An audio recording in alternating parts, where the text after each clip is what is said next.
तुम्हाला तर माहितच असेल, MHTCET ची जी एक्झाम आहे ती आता जवळ आलेली आहे. MHTCET ची जी एक्झाम आहे ती 15 डिसेंबरला स्टार्ट होणार आहे ते 15 जानेवारीला तिची शेवटची शीट असणार आहे. तर आपण बघणार आहोत की बाबा याची रजिस्ट्रेशन कधी चालू होणार आहे. रजिस्ट्रेशनला कोणते डॉक्युमेंट रिक्वायरमेंट असते, कोणते कोणते डॉक्युमेंट आपण आधीच रेडी ठेवले पाहिजे, संपूर्ण आपण या व्हिडिओमध्ये बघणार आहोत. व्हिडिओ शेवटपर्यंत नक्की बघा. व्हिडिओ आवडला असेल तर चॅनल सबस्क्राईब नक्की करा. तर चला मित्रांनो, बघूया आपण MHTCET मध्ये फर्स्ट तुम्हाला रजिस्ट्रेशन चालू होतील बघा सप्टेंबर ते ऑक्टोबरच्या शेवटच्या आठवड्यामध्ये, म्हणजे 20 किंवा 28 ऑक्टोबरला. एक्झॅक्टली सांगू शकत नाही, पण या डेट पर्यंत होऊन जातील. तर तुम्हाला सगळ्यात पहिले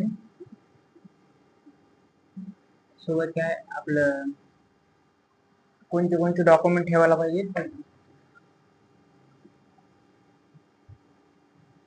आधार कार्ड,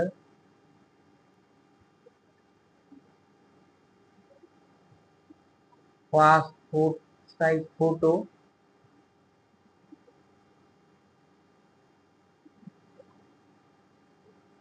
हे फोटो जे आहे ते 1 KB टू 100 KB पर्यंत पाहिजे का.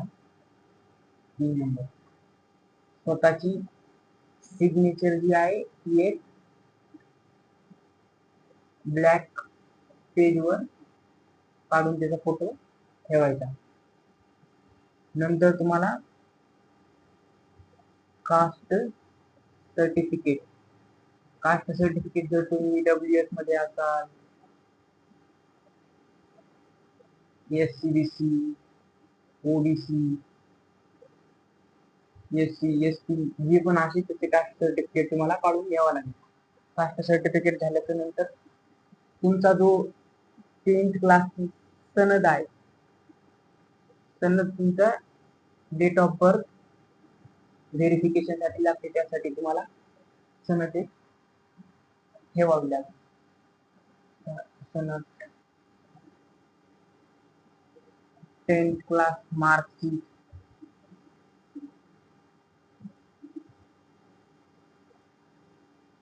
आणि सीईटी मध्ये दोन अटेम्प्ट होतात. एक अटेम्प्ट 15 डिसेंबर ते 15 जानेवारी आणि दुसरा अटेम्प्ट होतो एप्रिल मध्ये. तर जर तुम्हाला एकच सीईटी ची एक्झाम द्यायची असली तर ती फीस आहे 1000 रुपये, आणि जर दोन्ही पण द्यायचे असले तुम्हाला तर 2000 रुपये फीस.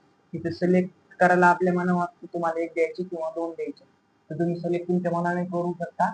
पण माय रेकमेंड की तुम्ही दोन्ही पण एक्झाम द्या, म्हणजे एकामध्ये जरी कमी पर्सेंटाईल आली तर एक आपल्याला बेस्ट बॅकअप ऑप्शन राहतो.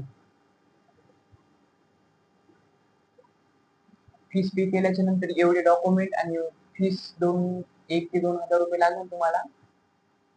बाकी एवढे डॉक्युमेंट झाल्याच्या नंतर, रजिस्ट्रेशन झाल्याच्या नंतर तुम्हाला एक कन्फर्मेशन पेज